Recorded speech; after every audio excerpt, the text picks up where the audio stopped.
So today I want to talk about cultural grooming scripts, and I'm going to use an example from history and show how it relates to what is going on today.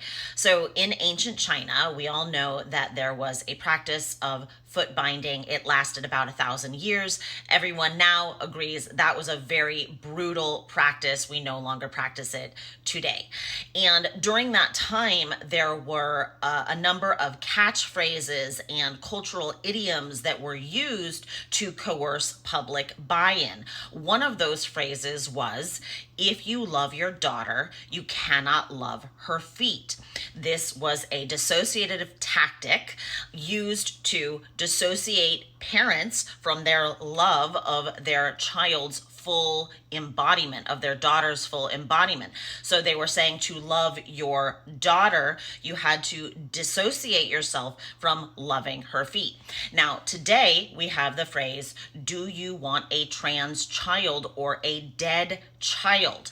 Now, while it is not naming any specific body parts, ultimately this is saying things like, if you love your daughter, you cannot love her breasts. Or if you love your son, you cannot love his genitals. If you love your daughter, you cannot love her genitals. It is leading parents down a path in which it is saying, if you love your child, you have to dissociate yourself and them from their whole body, from their full embodiment, and compartmentalize your child to cut off parts of them. Now, whether this cutting off is cutting off their puberty, in which they reach full maturation in terms of their brain and in terms of their body, whether it is wrong sex hormones that chemically castrate your child, dissociating them from their reproductive capacity, or whether it is dissociating them from literal body parts in terms of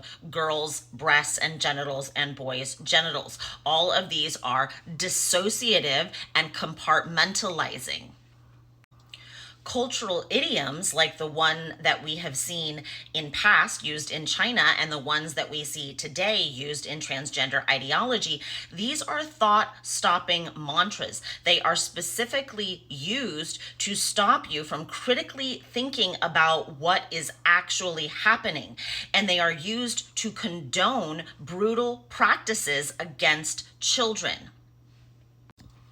These phrases are used to manipulate and control. So if you meet or if you are met with someone using these phrases against you, if you read these phrases, stop, think, get back into your body, and really question what is actually being said to you. Our natural empathy should wince at the thought of young girls having bound feet. Our natural empathetic wince response should also respond to girls having radical double mastectomies, children being sterilized, or children's genitals being mutilated. That is what is natural. It is unnatural to lead kids down a path of harm onto their healthy bodies. So remember what is actually being said. Stay grounded in physical circumstances and your holistic embodiment. Follow me for more on my Substack, www.theknownheretic.com. I am on X and YouTube at The Known Heretic. Thank you so much for listening.